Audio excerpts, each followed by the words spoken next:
Buen día República, buen día a todos, ¿eh?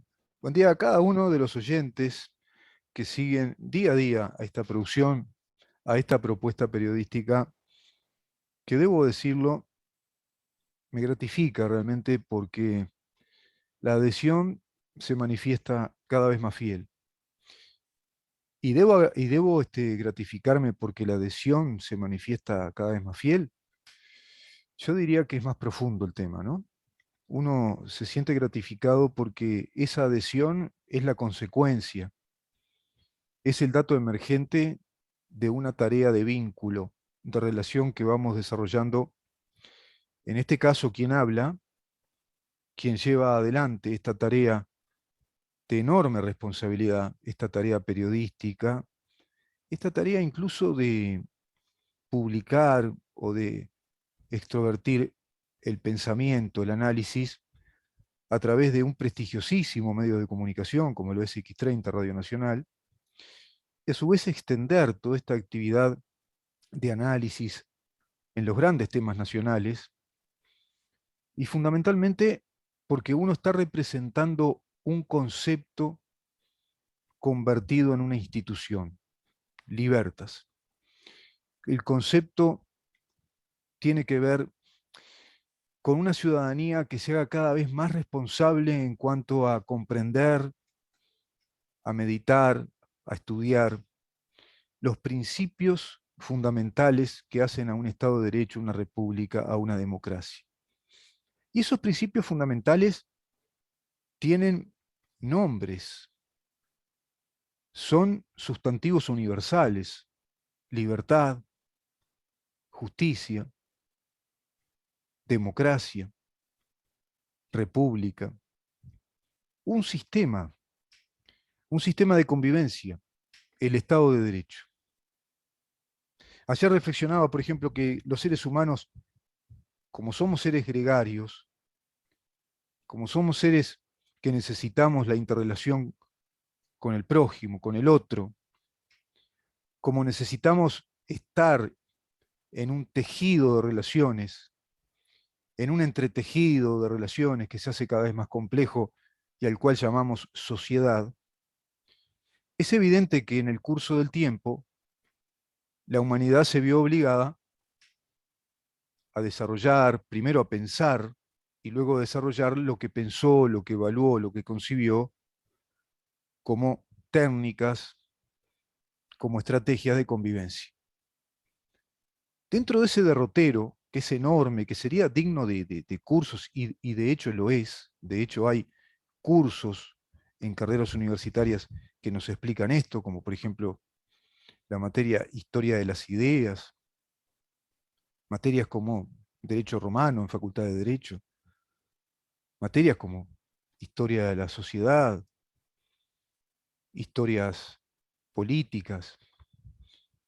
En ese derrotero histórico, el único sistema racional de convivencia lo descubrió Occidente, lo entendió Occidente.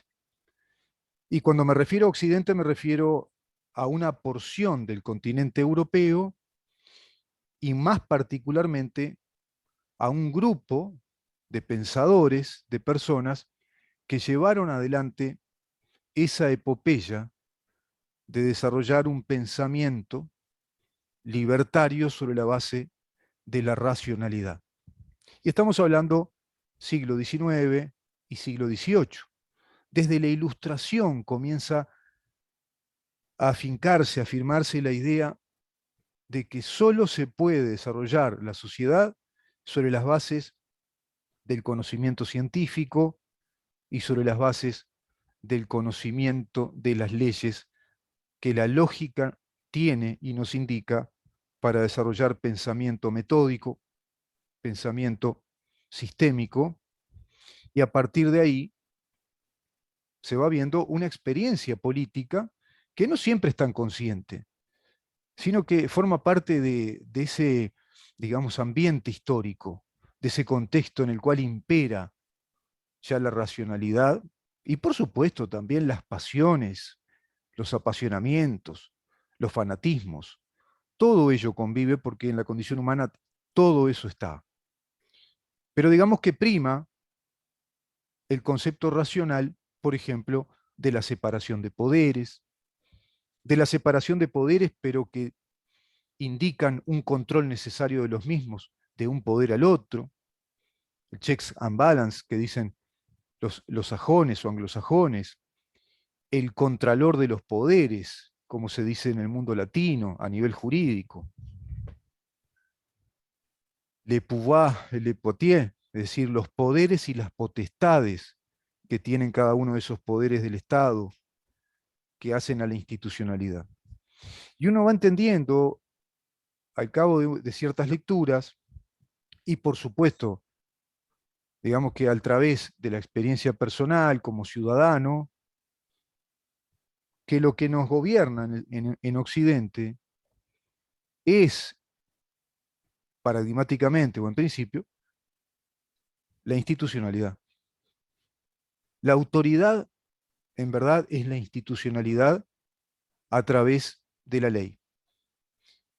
Esa frase consignada o atribuida a la consignación de una expresión de la Declaratoria de Filadelfia de los Estados Unidos, el gobierno es de las leyes y no de los hombres, indicaría con total claridad filosófica que Occidente se dio una forma de estructurar, de entretejer la vida social a través de una unidad política y jurídica en la cual se concibe el gobierno de las leyes que van a generar instituciones. Institución Poder Ejecutivo, institución Presidente, institución Presidente Jefe de Estado, Jefe de Gobierno, institución Poder Legislativo, institución Poder Judicial, institución Empresas Públicas. Y dentro de esas instituciones hay prerrogativas, hay giros de competencia, lo que pueden hacer y no pueden hacer, y todo ello está vinculado a un concepto que el otro día dimos en el programa, que es el concepto de la persona jurídica pública. El Estado de Derecho es la primera persona jurídica pública, o podemos decir que es la persona jurídica pública por excelencia. Y a partir de aquí surgen teorías, como por ejemplo la de Thomas Hobbes, que plantea la teoría del contrato.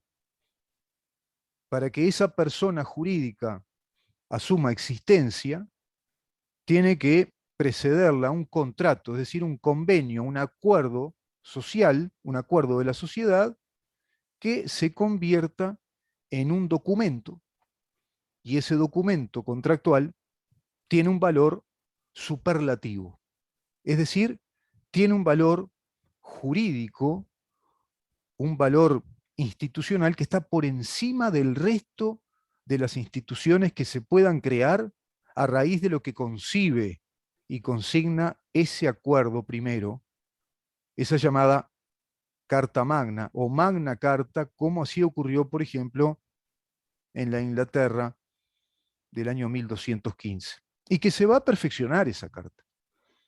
Esa Carta Magna o Magna Carta incluso nace con un adjetivo, es Magna Carta Libertatum, es decir, es la Carta Magna de la libertad, e inclusive ese adjetivo apela a un vocablo latino, en latín. El latín, inclusive me pongo a pensar, aquellos constituyentes ingleses quizá lo asumieron como la fuente principal de la concepción occidental en el tejido social, en la organización social desde el punto de vista de las ciencias jurídicas. ¿Por qué? Porque en la República Romana, primera etapa de lo que después va a ser el Imperio Romano, se va a desarrollar una obra monumental, el derecho romano. Si hay algo tan avanzado en la humanidad, desde la historia de los distintos imperios o civilizaciones predominantes, ha sido el derecho romano. Todos concebimos y reconocemos que los romanos han sido realmente geniales como imperio por un montón de aspectos destacables. Por ejemplo, la ingeniería. Y claro que sí, la ingeniería por ejemplo, hidráulica, el saneamiento que ya conocían, las represas, los puentes, las calidades de construcción de edificios, la caminería, invención romana, los caminos que se trazaban a través de los campos en aquella Europa más salvaje, inclusive en las rutas hacia el oriente, para facilitar las rutas de comercio, las rutas de negocios. Así también los muelles, los puertos, así también las fortificaciones. Pero por encima de todo eso, y para que todo ello exista, existía el derecho romano, que construía la ingeniería conceptual, filosófica, de una manera de organizar a la sociedad. Y a partir de ese derecho, hoy seguimos teniendo institutos, prácticamente todos, que son tributarios de aquel derecho romano. En ese sentido, esa Carta Magna plantea entonces un contrato, y ese contrato da un documento fundamental. Antes de esa Carta Magna, reinos, monarquías españolas, que eran monarquías de curia regis, es decir, eran monarquías de consulta, no eran monarquías absolutistas.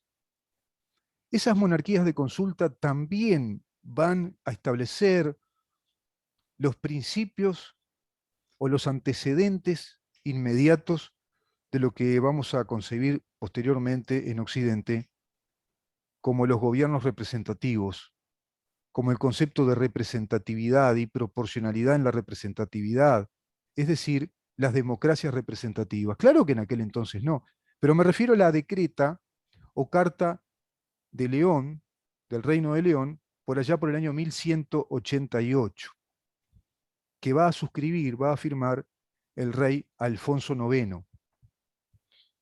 En esa carta hay expresiones muy interesantes, muy interesantes. Hay expresiones de representatividad. Y en esas cartas surge otro concepto que es clave para que exista precisamente un Estado de Derecho, para que exista además un régimen de libertades y que sea un régimen universal de libertades personales, de libertades individuales. Y es el habeas corpus, el instituto del habeas corpus. También, viste, una expresión en latín, que significa el cuerpo libre para exponer las razones de su propia libertad en caso de que esa persona esté mal juzgada o mal condenada, porque ese juicio o proceso no se ajusta al orden jurídico que establece ese contrato principal, que es la Carta Magna, hoy llamadas constituciones. Vamos a ir a ese tema en la editorial del programa del día de hoy, antes de recibir al doctor Gustavo Subía. Quiero ir de nuevo a ese tema que traté el otro día, porque con el doctor Subía vamos a tratar precisamente el tema del Estado constitucional de derecho y en qué, digamos, ejemplos podemos, en el Uruguay, podemos visualizar que ha sido groseramente violentado, tergiversado el Estado constitucional de derecho. Y más precisamente, hay una andanada de actos legislativos que provienen de gobiernos del Frente Amplio que han estropeado culturalmente el ejercicio pleno del Estado constitucional del derecho, y muy especialmente dentro del Poder Judicial, muy especialmente ahí, dentro del Poder Judicial, que todos sabemos o deberíamos saber que es ese poder que se convierte en el sanatorio de nuestras libertades, que es el reducto fundamental en el cual se califica en verdad el estadio o el status quo de un Estado democrático. Si un Estado se precia de ser un Estado democrático, ajustado a derecho, es decir, un Estado de derecho pleno, debe tener un poder judicial que se ajuste plenamente a los mandatos de la Constitución y, por supuesto, a los mandatos, en el caso de la justicia penal, por ejemplo, del Código Penal, de las leyes penales concordantes, siempre y cuando todos esos mandatos legales no contravengan a la Constitución de la República. Y eso no ha ocurrido en los gobiernos precedentes a este gobierno. Y muchos de ustedes dirán, ¿y este gobierno respecto a esos temas? Y este gobierno respecto a esos temas podemos seguir calificándolo como un Nobel gobierno de coalición, con una primera experiencia histórica como coalición de partidos, en el sentido de que esa coalición integra, sí, al Partido Nacional, Partido Colorado, partidos tradicionales, pero integra a un novísimo partido que era impensable en momentos históricos previos a las elecciones, incluso momentos previos, estamos hablando de un mes, 2 meses antes de que se constituyera esta sorprendente fuerza política llamada Cabildo Abierto. Pero además también se convoca al Partido Independiente y acepta integrar la coalición de gobierno. Y también aparece el Partido de la Gente, que quedó como una expresión minoritaria, pero también contribuyó en los guarismos electorales para llegar al gobierno por esa mínima diferencia, si no me equivoco, de unos 37.000 votos, que es prácticamente lo que podría tener el Partido Independiente o el Partido de la Gente en escala o en nivel eleccionario, es decir, electoral. Serán esos votos. Parece mentira, ¿no? Si uno de esos partidos no hubiera estado, quizá esta coalición republicana de gobierno hoy no estaría en el poder. ¿Cómo son las cosas en la ingeniería política compleja, en el entretejido de hechos? Y qué precavido, qué prudente debe ser un político profesional, sobre todo cuando llega a ciertos niveles de mandos, para entender todos estos complejos detalles. No alcanza con ver el gran panorama, lo macro de la política. Hay detalles, inclusive técnicos, que hay que evaluar.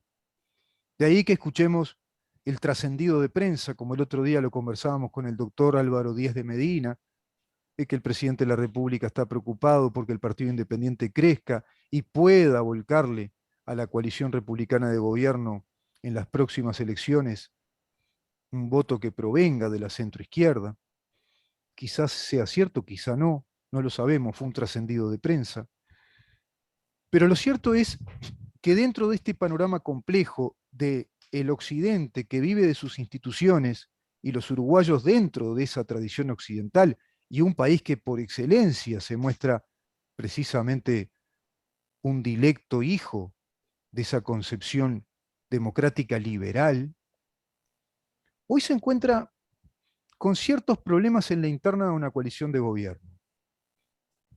Problemas vinculados, parecería ser un tema puntual, pero que seguramente es un tema emergente. La ley forestal, ¿no?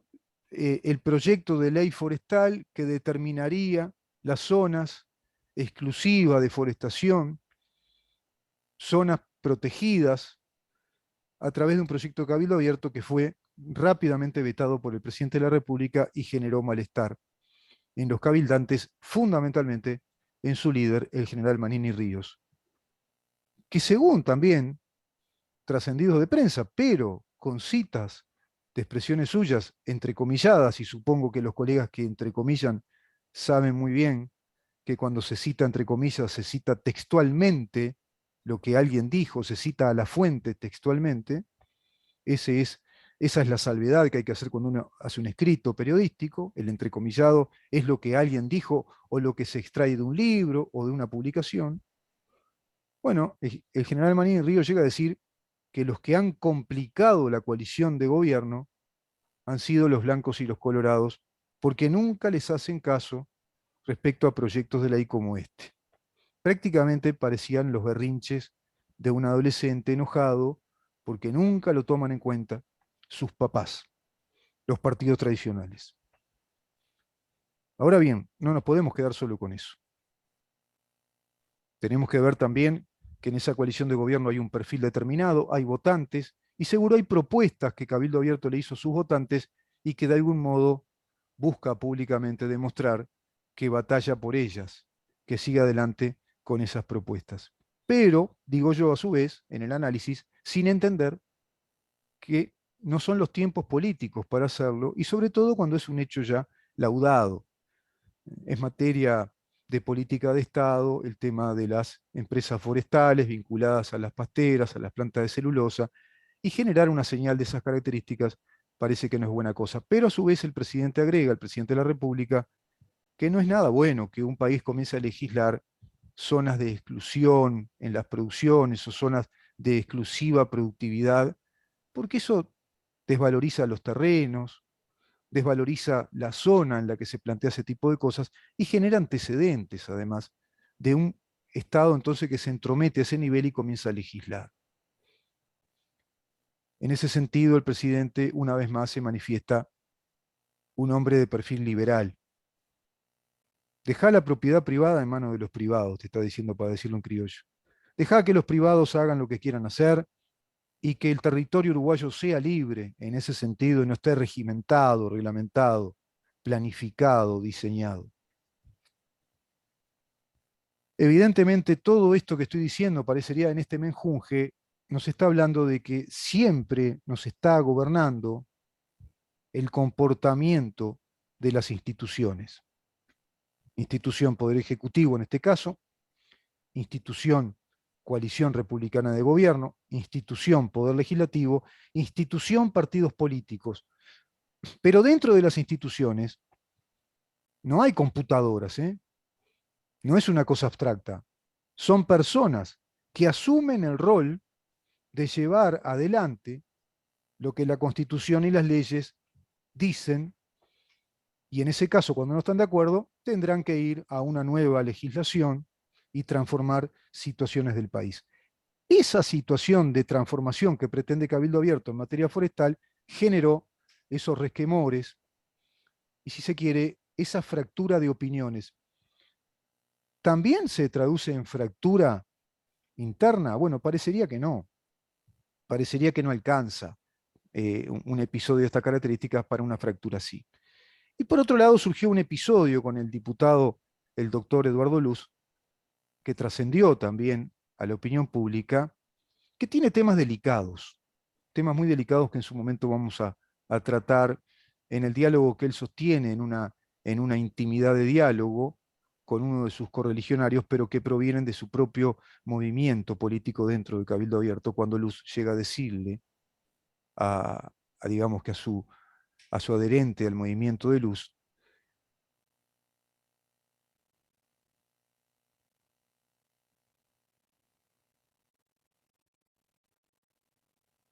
claro, ¿no? Por más que después te diga que eso lo dijo en un momento de irracionalidad, de intimidad, es complicado. Vamos a una pausa, si te parece, Damián, y vamos a recibir al diputado Conrado Rodríguez, porque tiene unas cuantas cosas para decirnos respecto al Poder Judicial y, según me manifestó, ciertas discrepancias conceptuales con los dichos que públicamente se hicieron conocidos de la senadora, la doctora Graciela Bianchi. Quédate ahí, porque eso va a estar interesante.